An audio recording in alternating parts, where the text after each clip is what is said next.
ओम गुरुर्ब्रह्मा गुरुर्विष्णु गुरुर्देव महेश्वरा गुरुर्साक्षात् परम ब्रह्म तस्मै श्री गुरुवे नमः।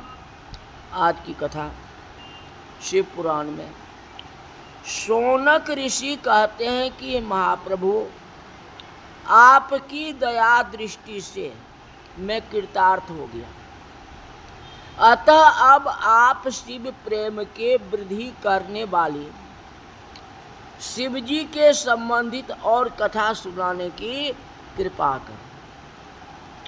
सूत जी महाराज बोले कि समुद्र के किनारे एक गांव था जिसका नाम वास्कल था। वहां पर अत्यंत दुष्ट विषय वासना में लिप्त है पर स्त्रीगामी और खेती बाड़ी करने वाला एक ब्राह्मण रहते थे।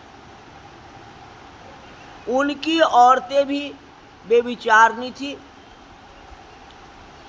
ऐसे पाप में ग्राम में एक अति नीच और अधम ब्राह्मण भी रहता था, दूसरा ब्राह्मण भी रहता था जिसका नाम बिंदुक था। वह अपनी पत्नी जिसका नाम चंचला था उसको छोड़ के दूसरे स्त्रियों के साथ जंगल चला गया। उनकी पत्नी काफी वियोग में उठती रही, बहुत तकलीफ हुई, परंतु पति का वियोग सहन नहीं कर सका। उसकी पत्नी भी दूसरे पुरुषों के साथ रहने लगी। पति भी दूसरे स्त्रियों के साथ और पत्नी भी दूसरे पुरुष के साथ रहने लगी। एक अवसर पर बिंदुक ने अपनी पत्नी को पर पुरुष के साथ देखता है। रास्ता में चलते फिरते किसी पर पुरुष के साथ देखता है तो बिंदुक को देख के पर पुरुष तो भाग गया, परंतु उसने अपनी भारजा को बहुत मारा। ये तूने क्या कर दी? चंचला भी पीटने के बाद क्रोधित हो गया। अब बिंदुक से बोला कि स्वामी, तुम तो मुझे छोड़ करके दूसरे के साथ चले गए। ऐसी दशा में मैं पीड़ित हो गई। तुम्हारी भारजा क्या करती बताओ? रास्ता क्या था? क्या तुम्हारे पास इसका वो उत्तर है? तो वह बिंदुक अपनी भारजा से बोला कि शुभगे, तुमने पर पुरुष से विहार तो किया, परंतु तुमने उससे रुपया क्यों नहीं लिया? उससे तुमने रुपया क्यों नहीं लिया? तुम पर पुरुष से धन लेके मुझे देती रहो ताकि हम दोनों की स्वार्थ पूर्ति हो जाए। अब देखो पति कैसा नीच है, पापी है। हाँ, कहता तुम वेश्या का काम करो अब मुझे पैसे कमा करके दो। कैसा था बताओ? इस पर चंचला बहुत खुश हो गई। अब वह और ज्यादा कुकर्म में लग गई और पाप करने लगी। अब फ्री मिल गया उसको, कोई कहने वाला तो है नहीं। बिंदुक ब्राह्मण कुछ समय बीत जाने पर मृत्यु का ग्रास बन के नरक लोक में चला गया। एक तो पर स्त्रीगामी बिंदुक और दूसरा अपनी पत्नी का धन, और वो भी कूटनीति से। हाँ, इसको नरक नहीं होगा तो किसको होगा? वहां पर वह अनेक प्रकार की यातनाएं सहता हुआ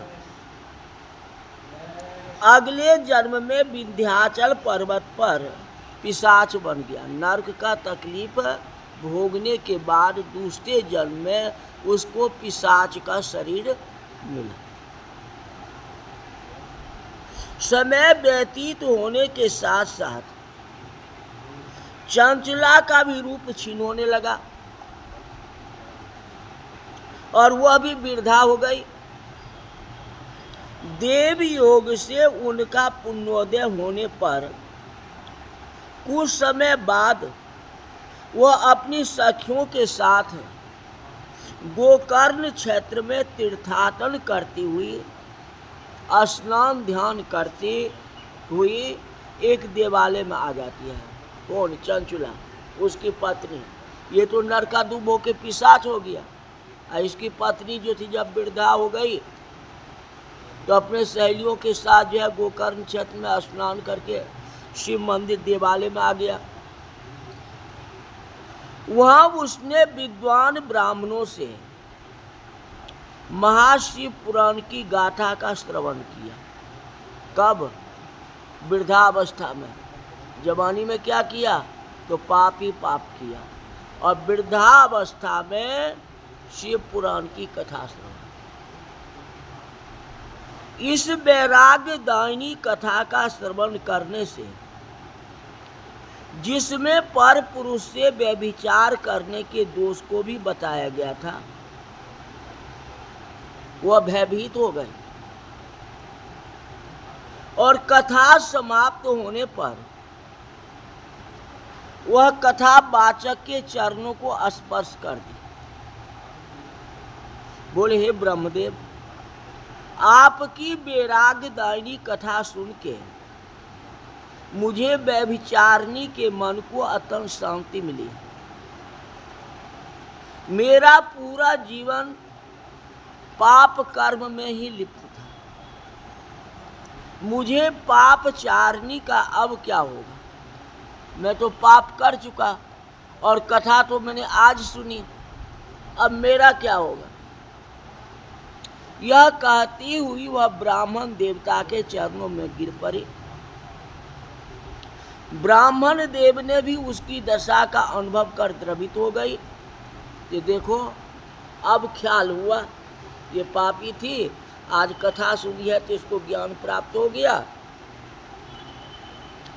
उसे पृथ्वी से उठा करके बैठाया।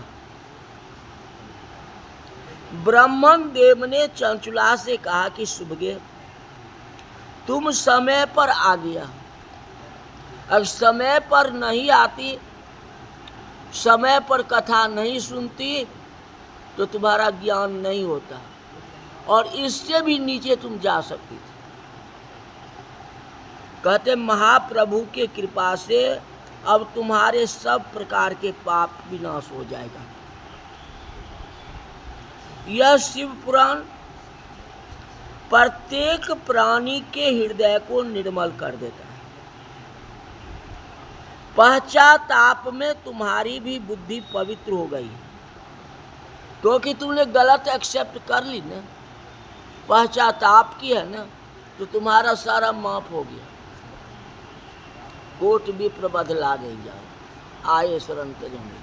हाँ, पवित्र मन में ही महाप्रभु शिव पार्वती का वास होता है। अतः अब तुम पाप भय से मुक्त हो जाओ।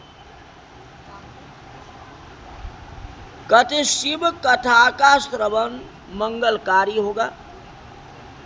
पश्चाताप ही पाप करने के लिए सबसे बड़ा प्रायश्चित है। पश्चाताप नहीं हुआ तो कुछ भी नहीं हुआ। आपके मन में कपट है और किसी से गलती मान लिए, मैं गलती मानता हूं आपकी, लेकिन मन से नहीं माने। मन से अगर गलती मान लो तो उसका प्रायश्चित हो जाता है। शिव भक्तिहीन और माया में लिप्त प्राणी पूछहीन पशु की भांति होता है। कहते, हे चंचला, अब तुम खुश हो जाओ। अब भी अश्रु बहाती हुई ब्रह्मदेव से बोली कि आप धन्य हैं, मुझे हठ भागनी का मार्गदर्शन कराए हैं। आपने मुझसे जैसे अधम नरकगामी व्यभिचारिणी को उद्धार किया है।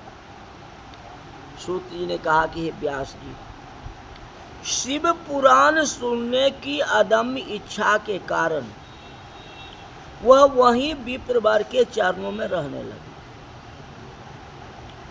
विप्रदेव भी उनको उत्कट इच्छा जान उसे नित्य प्रति थोड़ा थोड़ा शिव महात्म्य सुनाते जाते थे। कालांतर में चंचला ने ब्राह्मण देव के संपूर्ण शिव पुराण सुन ली और कृतार्थ हो गए। वहां पर वह सदैव तीर्थ रूपी नदी के जल में स्नान करती थी और अपनी भक्ति भाव वैराग्य और साधन और स्वयं शिवदेव के कृपा से उसने शिव रूप प्राप्त कर लिया, माने दिव्य संस्कार हो गया। उसने बलकल और जटा धारण करके साध्वी रूप धारण कर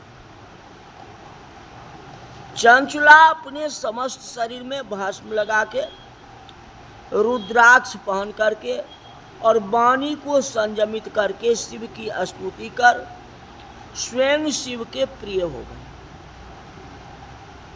समय पूरा होने पर मरण उपरांत शिव दूतों द्वारा दिव्य एवं विशाल विमान पर बैठाई जाके वह शिवलोक को पहुंची, क्योंकि लास्ट में उसने शिव पुराण की कथा सुनी, शंकर भगवान की भक्ति की।